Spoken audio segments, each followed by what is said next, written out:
Ryan had been a single dad for 6 years now. Ever since his wife, Aisha, passed away during childbirth, he'd been both mother and father to his only son, Sammy. Life hadn't been kind, but Ryan never complained.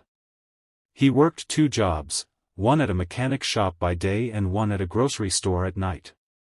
Sleep was a luxury he couldn't afford, but Sammy's smile made every ache worth it. They lived in a small rented room on the edge of the city. Paint peeled from the walls, and the window never closed properly, but it was home. Every morning, Ryan would pack Sammy's lunch with whatever they had, sometimes just bread and jam, sometimes nothing more than boiled rice. Still, he made sure to tuck a small note into the box, "Proud of you, champ." That's who Ryan was. A man who gave his best, even when life gave him the least. That rainy Thursday evening, he was late because his boss had refused to let him go early. "Parent meeting, huh?" the boss scoffed, wiping oil from his hands. "You care that much about school when you can barely afford your rent?" Ryan smiled weakly. "I care because my son deserves better than I had." He ran out as soon as his shift ended, ignoring the stares of the younger mechanics who whispered about his torn shoes. He couldn't afford new ones yet. Every extra rupee went to Sammy's school books. By the time he reached the school, drenched and shivering, the meeting was halfway over. Teachers, parents, and children were gathered in the hall. His eyes scanned the room until they found Sammy sitting quietly in a corner.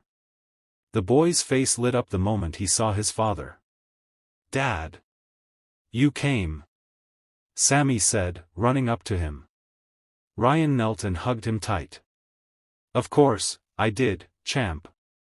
I promised, didn't I?" But as they stood up, Ryan noticed some parents whispering, their eyes darting toward his soaked clothes and torn shoes. He tried to ignore it, but the sting cut deep. The teacher, Miss Hira, a kind woman in her 30s, approached him. "Mr. Ryan, I'm so glad you made it. We were just discussing the student's upcoming science project." Ryan smiled nervously. "I'll help Sammy with whatever he needs, ma'am. I might not know much about science, but I'll learn." Miss Hira's smile softened. She had seen fathers before, wealthy, educated, proud. But none had eyes like his, tired, humble, yet filled with love strong enough to move mountains. As the meeting went on, a parent, Mr. Kamal, who owned a local factory, laughed and said loudly, "Some of us here can afford proper supplies. Others should maybe focus on fixing their shoes first." The room went silent. Ryan looked down, embarrassed. Sammy's little hands gripped his tightly. "Dad," Sammy whispered, "your shoes don't matter. You're my hero." Ryan swallowed hard. "Thank you, champ." He stood up and looked at the teacher and parents. "You're right, sir. My shoes are torn. But that's because I walk to work every day, so my son can study here. So maybe, they're not broken. They're proof I'm trying." For a moment, the room was silent. Even the parents who'd been smirking looked away. Miss Hira's eyes glistened. "Well said, Mr. Ryan." The next few weeks, Sammy worked on his science project, a handmade wind turbine, using cardboard, a broken fan, and bottle caps. Ryan stayed up every night, watching videos on his old phone to understand how it worked. He used scraps from the mechanic shop to make it sturdier. The day of the presentation, Sammy stood in front of the class, nervous but proud. "My dad helped me make this. He said the wind can make power, just like love can make hope." Everyone clapped. Even Mr. Kamal.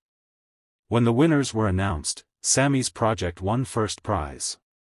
He ran straight into his father's arms. Ryan's eyes filled with tears he didn't bother to hide. Miss Hira handed him a small envelope. "The school would like to offer Sammy a scholarship. And, we'd like to help you too. There's a community fund for parents like you who never give up." Ryan couldn't speak. His throat tightened. "Thank you. I just want him to have a better life."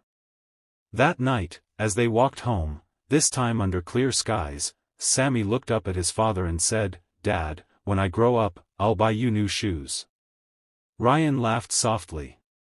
"And when you do, I'll still keep these old ones. To remind me how far we walked together."